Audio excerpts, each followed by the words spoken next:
شام دهم فوریه سال 2024 تخمیناً ساعت 19:30 راننده автомашین تمغه اوپل ویکتور عظیموف عبدالعزیز سال تولدش 1996 ساکن نویه رشت هنگام حرکت در شورای وحدت رشت در حدود دیهه گلستان نویه توجک‌آباد از عهده دوره وسطای نقلیات نبر آمده دوچرخه‌ران بیکوف مصطفی سال تولدش 1996 ساکن نویه مذکور را پخش نموده است. در نتیجه بیکوف جراحت جسمانی برداشته در جای حادثه به هلاکت رسیده است. از روی حادثه مذکور تحقیقات ادامه دارد.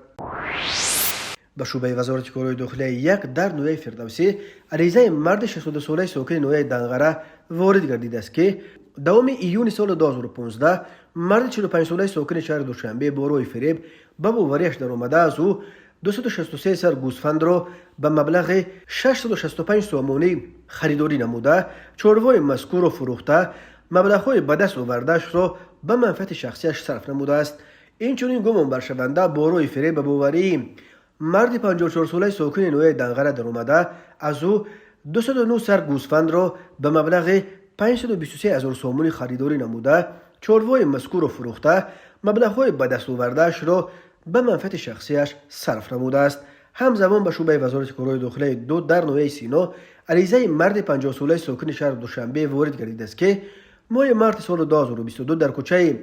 نوایی پایتخت مرد 30 ساله ساکن شهر دوشنبه با روی فریب به باوریش در آمده برای به تجارت مشغول شدن از او 25,500 دلار آمریکایی گرفته وعده داده است که آنها را در مدت کوتاه برمیگرداند، اما مبلغ‌های به دست آورده‌اش را به منفعت شخصیش صرف نموده تا حال برنگردانیده است. اوید بین حادثه و تفتیشات ادامه دارد.